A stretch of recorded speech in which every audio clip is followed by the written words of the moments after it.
लंबोदराय सकलाय जगदिताय नारायणाय श्रुतियज्ञ विभूषिताय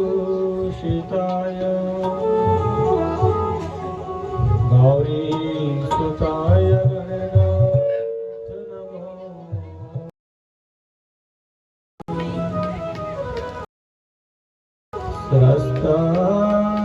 स्रस्तनिबद्धने विविलसा गोपीसहस्रावृतं हस्तान्यस्तनतापवर्गमखिलो गौरं किशोरमृगे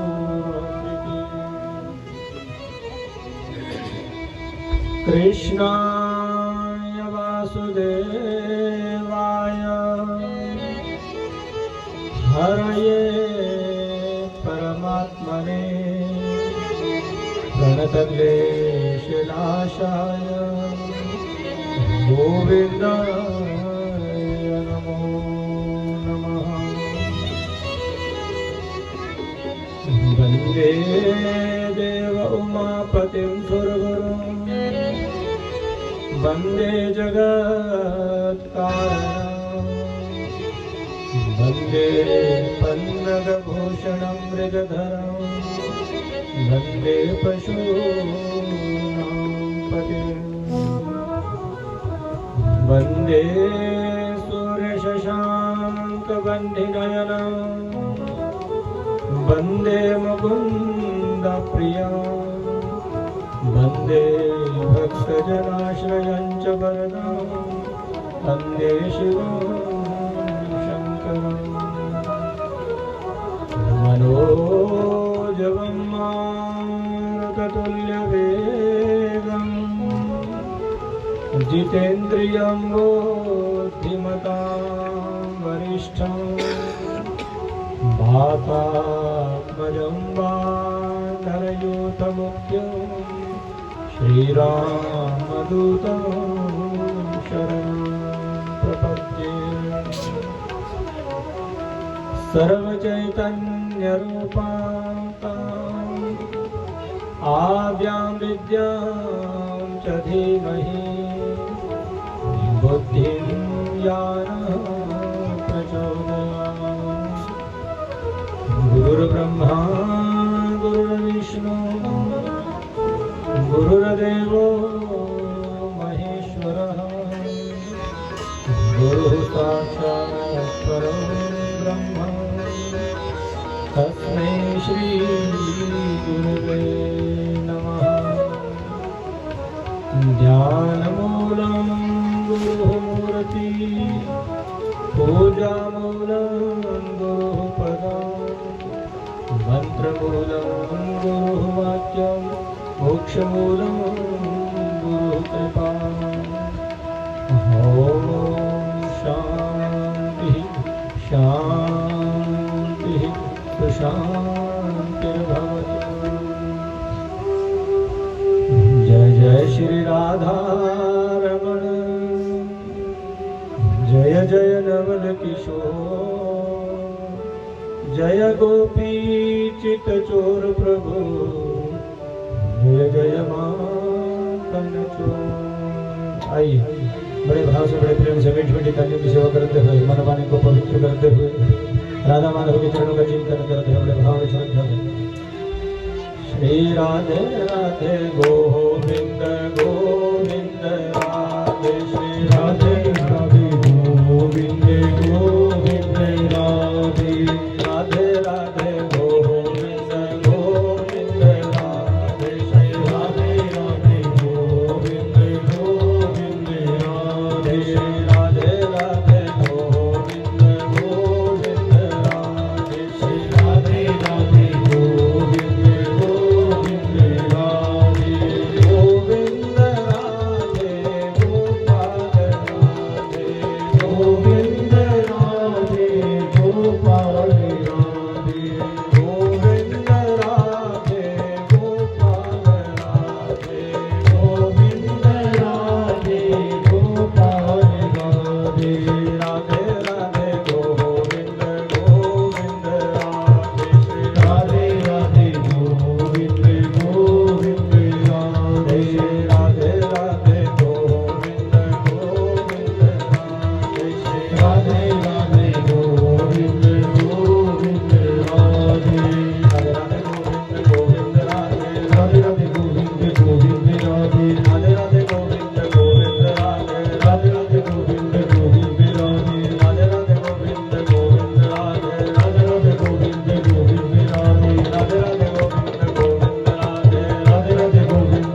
रवि गोविंद गोविंद राधे।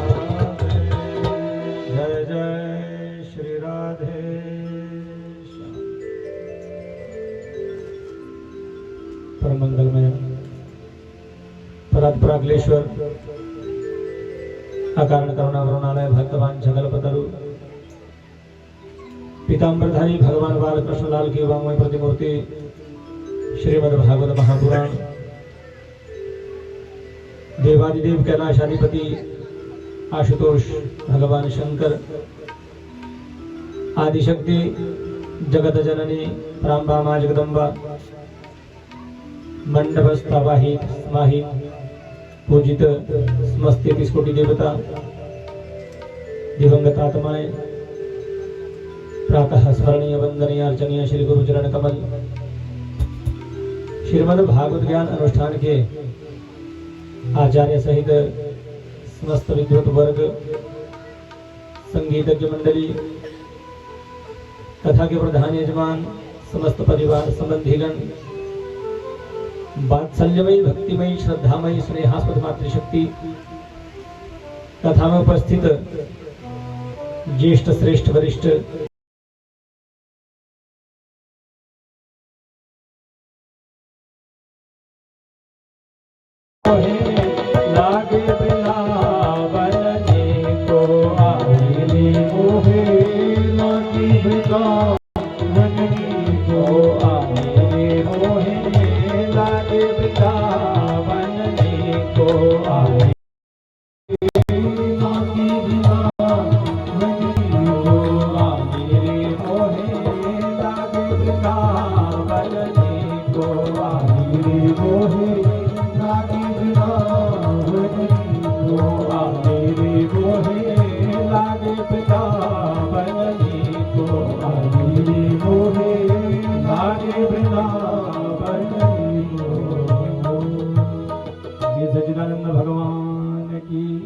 कृष्ण कन्हैया लाल की श्रीमद् भागवत महापुराण की राम से बोलना कृष्ण कन्हैया लाल की।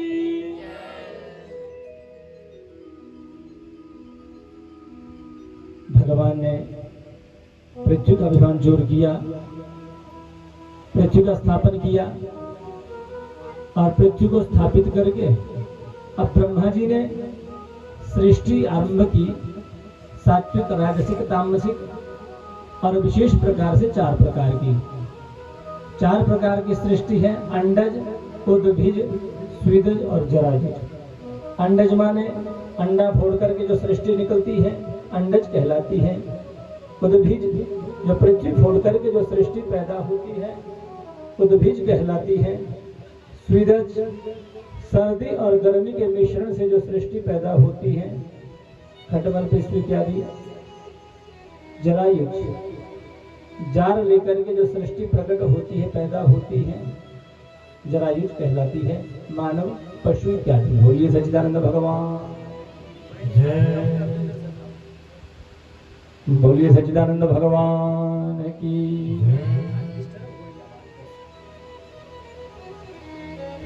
अंडज उद्भिज ज्वरायुज स्वीदज 4 प्रकार की सृष्टि पैदा की ब्रह्मा जी ने। और फिर कई ऋषियों को पैदा किया। पर जिस ऋषि को भी पैदा करते हैं सब वन में चले जाते हैं। सनकादि ऋषियों को पैदा किया 4 भाई सनक सनंदन सनातन संत कुमार। ब्रह्मा जी ने कहा जल्दी जल्दी बड़े हो जाओ, जवान होंगे तुम्हारा विवाह करवा देंगे, आगे सृष्टि बढ़ानी है। सनकादि बोले बाबा हमें तो भगवान का भजन करना, विवाह तो करना नहीं है। बड़ा समझाया, सनकादि ऋषि माने नहीं, वन में चले गए। और कुछ ऋषियों को पैदा किया, वो भी वन में चले गए। जिस भी ऋषि को पैदा करते हैं सब वन में चले जाते हैं। ब्रह्मा जी बड़े चिंतित हो गए, ब्रह्मा जी बड़े दुखी हो गए। ब्रह्मा जी ने एक ऋषि को पैदा किया जिसका नाम है करदम जी महाराज। करदम जी जैसे प्रकट हुए, ब्रह्मा जी ने कहा बेटा जल्दी जल्दी बड़े हो जाओ, तुम्हारा भी विवाह कर देंगे, आगे सृष्टि बढ़ानी है। करदम जी बोले बाबा भगवान का भजन करना है, विवाह करना नहीं है, संन्यास के मार्ग पर जा रहा है। ब्रह्मा जी बोले बेटा संन्यास के विषय में कहना आसान है, उस मार्ग पर चलना कठिन विषय है। पर करदम जी ने अपने नाम को सार्थक किया, वन में जाकर के भगवान का इतना भजन किया कि अपने नाम को सार्थक कर दिया।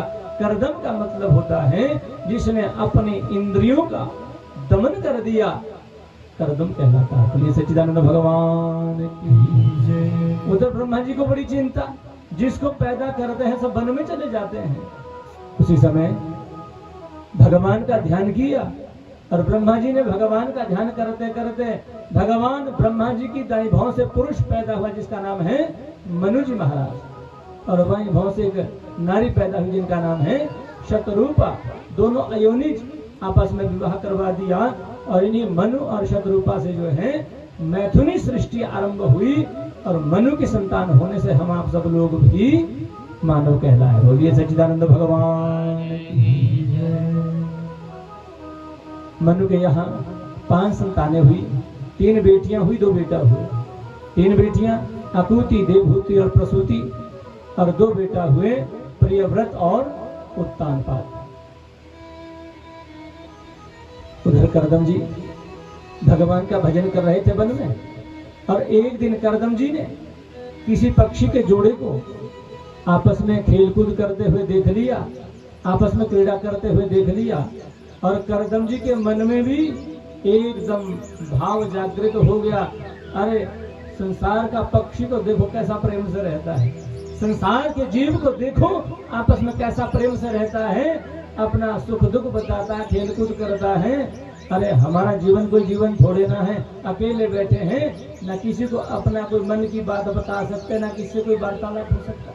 इसलिए करदम जी ने जैसे पक्षी के जोड़े को देखा, मन में भाव जागृत हो गया, हम भी विवाह करेंगे। बोलिए सच्चिदानंद भगवान की। ध्यान रखना, मन पर कभी विश्वास मत करो। मन कभी भी कहीं भी किसी भी परिस्थिति में फिसल सकता है, इसलिए मन पर कभी विश्वास मत करना। करदम जी जैसा विद्वान, करदम जी जैसा त्यागी पुरुष, जिन्होंने कई वर्षों तक भजन किया, और एक दिन एक पक्षी के जोड़े को देख करके मन में काम प्रविष्ट हो गया, और करदम जी के मन में भाव जागृत हुआ, हम भी विवाह करना चाहते हैं। और आज से करदम जी भजन कर रहे हैं, काहे के लिए? बोले मेरी भी शादी हो जाए।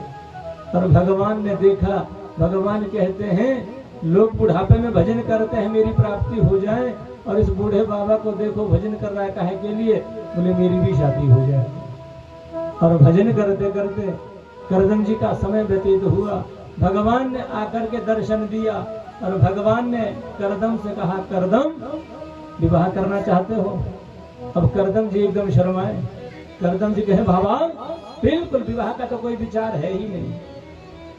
भगवान बोले, तेने पहले बोला होता मैं तेरा रिश्ता तो न करता, मैं तो तेरी सगाई भी कर गया।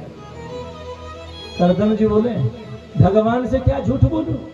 तो करदम जी कहते हैं, प्रभु विवाह तो करना चाहता था, पर जब से आपके चरण कमलों का दर्शन किया है, अब विवाह का विचार ही बदल गया है, अब विवाह करना ही नहीं है। भगवान कहते हैं, करदम विवाह तो करना होगा, तुम्हें विवाह तो जरूर करना होगा। करदम जी ने कहा, प्रभु एक शर्त मेरी माननी होगी, एक शर्त पर विवाह करूंगा। हे प्रभु, आपको मेरे घर में पुत्र बनकर के आना होगा। यदि आप ये मुझे वचन देते हैं, यदि आप मेरे घर में पुत्र बनकर के आए तो विवाह करना, नहीं तो विवाह करना ही नहीं है। बोलिए कृष्ण कन्हैया लाल की। करदम जी जानते हैं विवाह होगा, आगे संतानें होगी, बच्चों के प्रति मन ज्यादा लगेगा, और अगर भगवान स्वयं बच्चा बन करके आए तो मेरा तो कल्याण ही कल्याण है। इसलिए करदम जी भगवान से कहते हैं, प्रभु एक वचन चाहिए, तुम्हें मेरे घर में पुत्र बन करके आना होगा।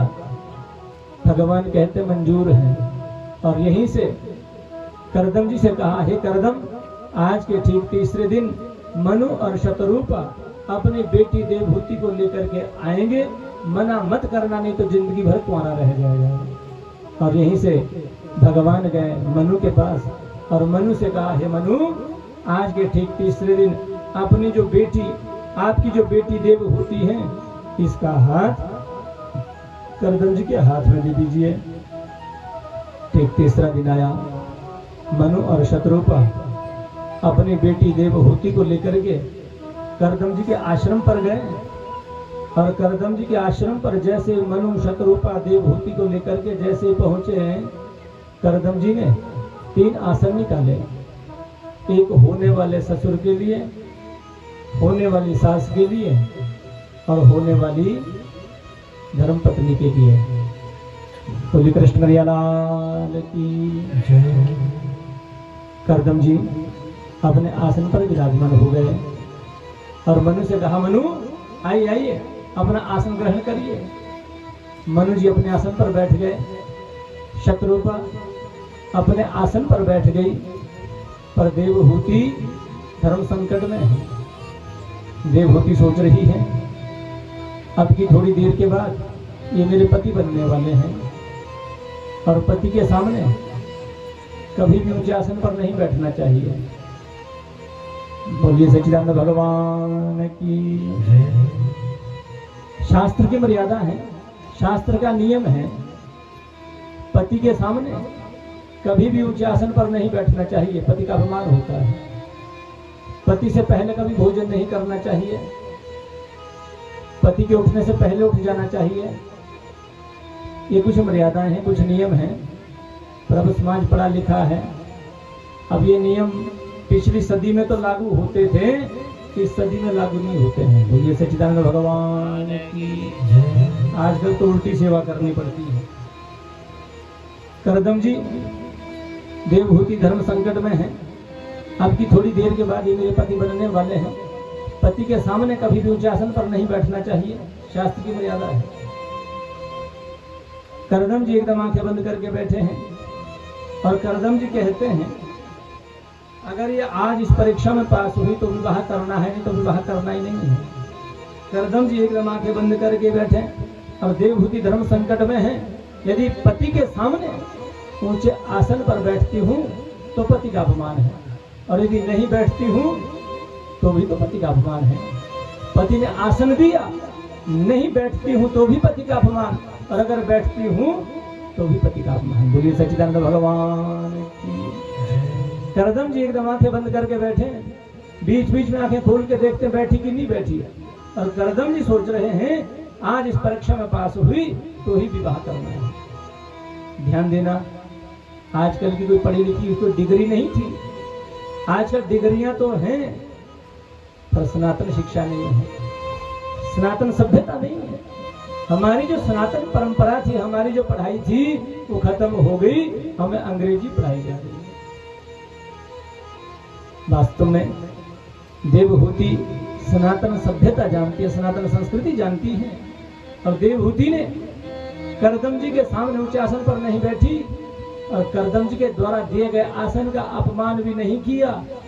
देवहूति स्वयं नीचे बैठ गई और अपना जो दायां हाथ था वो आसन पर रख दिया, अर्थात करदम जी से कह दिया, स्वामी आपके सामने ऊंचे आसन पर नहीं बैठी और आपके द्वारा दिए गए आसन का मैंने अपमान भी नहीं किया, दायां हाथ आसन पर धर दिया।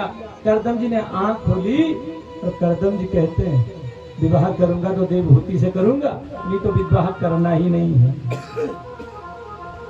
विवाह का समय निश्चित हुआ और जैसे ही करदम और देवहूति का विवाह हो रहा था, विवाह के फेरे हो रहे थे, अंतिम फेरा चल रहा था। बोलिए सच्चिदानंद भगवान की जय। अच्छा, विवाह में कितने फेरे होते हैं? हाँ जी, बोलिए सच्चिदानंद भगवान की। चलिए, किसी की तो आवाज आई। कृष्ण कन्हैया लाल की। वैसे एक निवेदन कर दूं, जब श्रोता सोता है तो वक्ता भी सो जाता है। जैसे श्रोता होता है वैसे कथा भी चलती है। जब देखा श्रोता ढीला हो रहा है तो कथा भी ढीली चलती है। शायद घर में बोला होगा, भाई शोर मत करना वहां जाकर के। विवाह में कितने फेरे होते हैं? लगता है एक्स्ट्रा घुमा दिए।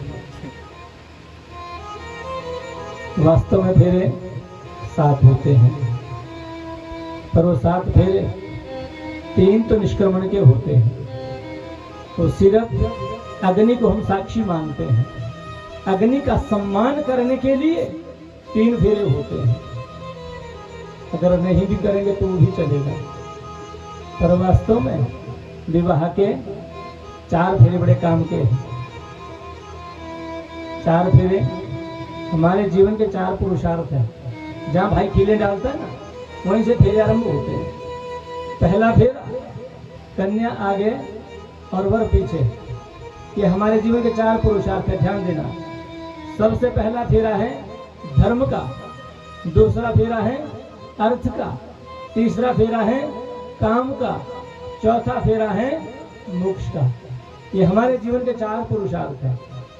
पहला फेरा होता है धर्म का, वहां पर कन्या आगे और वर पीछे। इसलिए हमारे शास्त्रों में पत्नी नहीं धर्म पत्नी कहा जाता है। पत्नी का मतलब होता है पतन करने वाली, गिराने वाली, ढालने वाली।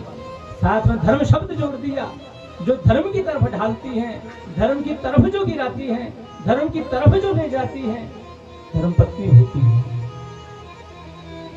जो स्वयं भी भजन करें, समय से उठें, भगवान का भजन करें और अपने परिवार को भी जो भजन के मार्ग पर लगा दें, सच्ची धर्म पत्नी वही होती है। जो ना स्वयं भजन करें, ना अपने परिवार को भजन के मार्ग पर लगाएं, धर्म पत्नी नहीं मात्र पत्नी होती है। बोलिए सच्चिदानंद भगवान की। दूसरा फेरा अर्थ का, वहां भी कन्या आगे और वर पीछे होता है।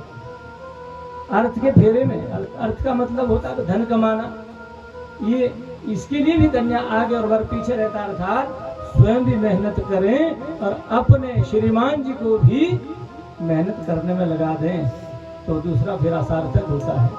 तीसरा फेरा काम का, काम का मतलब होता है इच्छाएं। घर में क्या आवश्यकता नहीं होती, घर में क्या क्या जरूरतें नहीं होती, वो सब जरूरत पूर्ण करने के लिए जब तक व्यक्ति का विवाह नहीं होता, माना किसी का विवाह नहीं हुआ, तो उसके पास घर में थाली गिलास है तो चलेगा, नहीं है तो भी चलेगा। घर में पतीला है, फ्राई पैन है, प्रेशर कुकर है तो चलेगा, नहीं है तो भी चलेगा, पड़ोसी के घर में जाकर के खा लेगा। पर नहीं, जिस दिन विवाह करके वधू घर में आती है, उस दिन से इच्छाएं बढ़नी आरंभ हो जाती है। सब कुछ व्यवस्था करना ये धर्म पत्नी का काम होता है। घर की व्यवस्था सुधारना, घर को सुंदर बनाना, ये धर्म पत्नी का काम है। अर्थात तीसरा फेरा सार्थक। बोलिए सच्चिदानंद भगवान की। अब आता है अंतिम फेरा, और अंतिम फेरा है मोक्ष का फेरा। और सब जानते हैं अंतिम फेरे में वर आगे और कन्या पीछे चली जाती है। क्यों? ये अंतिम फेरा है, मोक्ष का फेरा है। अर्थात शास्त्र की मर्यादा है, शास्त्र का नियम है, अपने पति का आदर करना होगा, अपने पति का सम्मान करना होगा, सेवा करनी होगी, और इस प्रकार से सम्मान करते हुए, आदर सत्कार करते हुए अंतिम फेरा हम पूरा करते हैं। और विवाह के 4 फेरे बड़े काम के हैं। बोलिए सच्चिदानंद भगवान की। करदम जी अंतिम फेरा चल रहा था, और जैसे ही अभी आधे में पहुंचे ही थे, करदम जी रुक गए। देवहूति ने, मनु ने कहा क्या हुआ? करदम जी बोले, हाँ, एक वचन चाहिए। कहिए कौन सा वचन चाहिए? करदम जी बोले, मनु, जैसे मेरे घर में एक पुत्र पैदा होगा, जैसे मेरे घर में एक बेटा पैदा होगा, तेरी बेटी को छोड़ दूंगा और वन में चला जाऊंगा। बोलिए सच्चिदानंद भगवान की। किसी माँ में इतना साहस, किसी पिता में इतना सामर्थ्य है, जवाई बोल रहा है कि जैसे मेरे घर में एक पुत्र पैदा होगा, तेरी बेटी को छोड़ दूंगा। मनु ने कहा मंजूर है। और जैसे विवाह के फेरे पूरे हुए, पूरी विधि पूरी हुई, करदम जी देवहूति को लेकर के वापिस लौट करके गए। और जब वधू प्रवेश जब हुआ, छोटी सी पर्णकुटी बनी है करदम जी की, और जैसे ही देवहूति ने उस कुटिया में, झोपड़ी में जैसे ही प्रवेश किया, देवहूति ने देखा जिस झोपड़ी में, जिस कुटिया में करदम जी रहते हैं, पक्षियों ने ऊपर 50 घोंसले बना रखे हैं। देवहूति बोली, स्वामी ये सब क्या है? करदम जी कहते, देवी पक्षी भी इसको अपना मान के रहते हैं। नीचे देखा तो चूहों ने 50 बिल बना रखे हैं। स्वामी ये नीचे सब क्या है? करदम जी बोले देवी, चूहे भी इसको अपना मान के रहते हैं, बड़े प्रेम से रह लेते हैं। देवहूति बोली प्रभु, ऊपर तो पक्षी रहते हैं, नीचे चूहे रहते हैं, तो आप कहाँ रहते हैं? करदम जी ने इशारा करते हुए कहा, देवी वो कोने में जो थोड़ी सी जगह दिख रही है ना साफ, वहां पर बैठ करके भजन करता हूँ। अब तुझे साफ सफाई करनी है, झाड़ू पोछा करना है, करिए, मैं थोड़ा भगवान का भजन कर लेता हूँ। और जैसे करदम जी बैठे भजन करने के लिए, एकदम आंख लगी और भजन करते करते सीधे समाधि में चले गए। और कितने वर्ष की समाधि? भागवत जी में कहा है 6, 8, 10, 20, 30 वर्ष की नहीं, 40 वर्ष की समाधि है करदम जी की। और 40 वर्षों तक करदम जी समाधि में रहे थे। उधर देवहूति बड़े प्रेम से सेवा कर रही है, और सेवा करते करते 40 वर्ष व्यतीत हो गया। देवहूति ने अपना कोई श्रृंगार नहीं, अपनी कोई साज सज्जा नहीं, अपना कोई स्वरूप नहीं बनाया, और 40 वर्ष व्यतीत हो गए। करदम जी 40 वर्ष के बाद जैसे ही समाधि टूटी, 40 वर्ष के बाद जैसे देवहूति की परिस्थिति देखी, ध्यान देना, देवहूति ने 40 वर्षों तक अपने बालों में कंघी तक नहीं लगाई।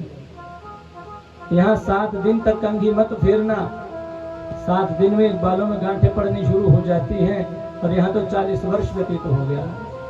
और जैसे ही चेंज कर दीजिए, बोलिए सच्चिदानंद भगवान की,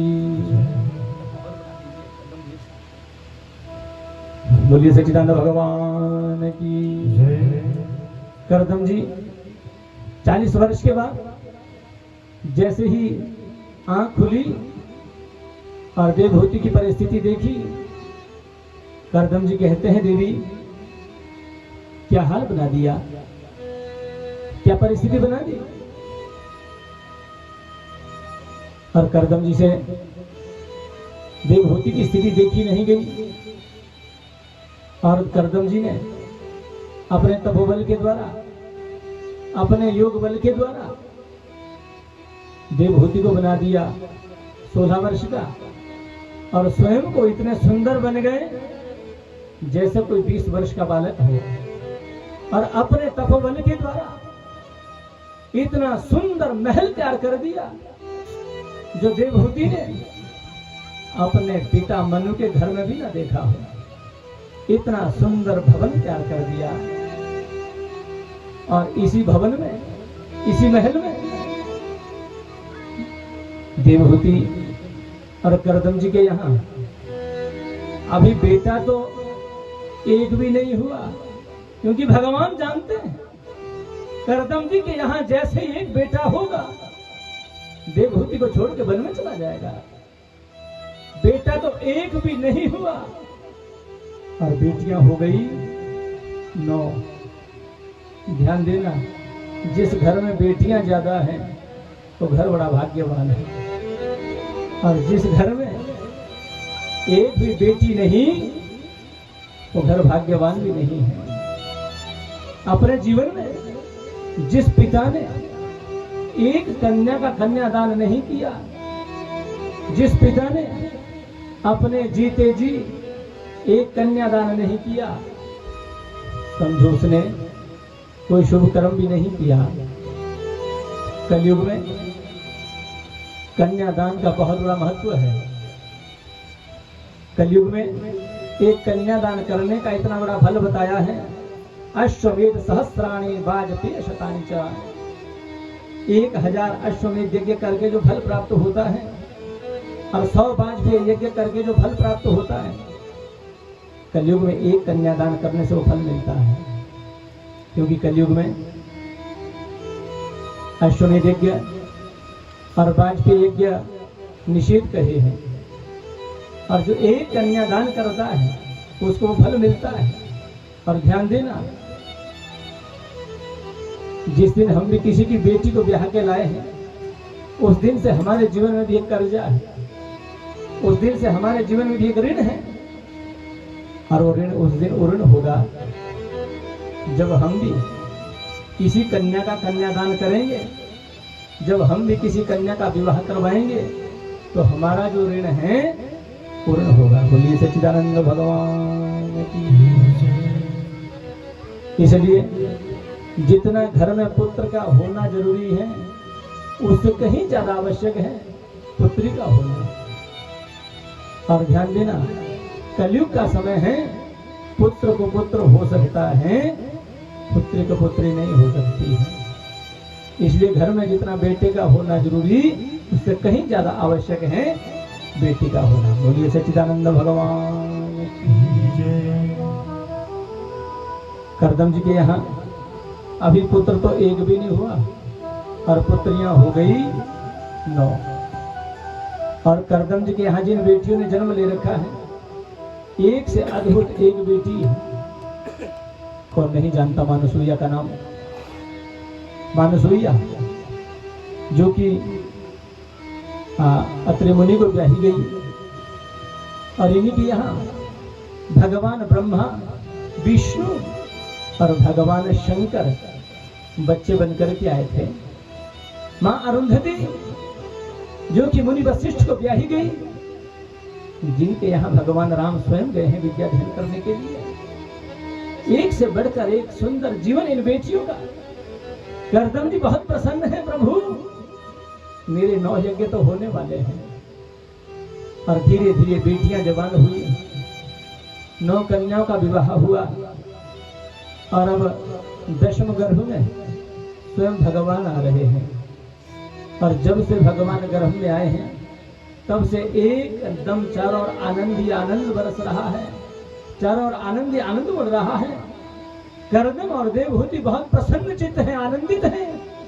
सभी देवता भी प्रसन्न चित्त हैं, और जितने ग्रह मंडल है, तारा मंडल एकदम मार्गी स्थिति में आ गए हैं।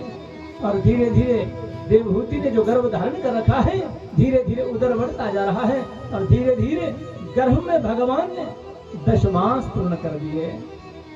और जैसे 10 मास व्यतीत हुए, 10 मास जैसे पूर्ण हुए, करदम और देवहूति के यहाँ भगवान स्वयं प्रकट हुए। बोलिए सच्चिदानंद भगवान की जय। और इन्हीं का नाम कपिल रखा गया। बोलिए कपिल भगवान की जय। कपिल भगवान अभी छोटी अवस्था में है, छोटे हैं। करदम जी ने अपना कमंडल उठाया और सीधे वन में जाने लगे। देवहूति ने कहा, स्वामी अभी बच्चा छोटा है। करदम जी बोले, देवी तुम्हें इस बात की चिंता नहीं है, ऐसा करिए, बड़े प्रेम से यहाँ पर इसकी सेवा करिए, बड़े प्रेम से इसको यहाँ नहलाइए, धुलाइए, सजाइए, सेवा करिए। मैं वन में जा करके किसी झांकी का दर्शन करता हूँ। करदम जी सीधे वन में चले गए, और इधर कपिल भगवान धीरे धीरे बड़े हो रहे हैं। और एक दिन थोड़े से बड़े होने पर मैया ने सुंदर वस्त्र पहनाए, चंदन लगाया, फूल माला पहनाई, सुंदर वस्त्र पहना करके कपिल भगवान को सुंदर आसन दिया, और भगवान को आसन पर बिठा करके माँ देवहूति स्वयं चरणों में विराजमान हो गई। बोलिए सच्चिदानंद भगवान की। और माँ देवहूति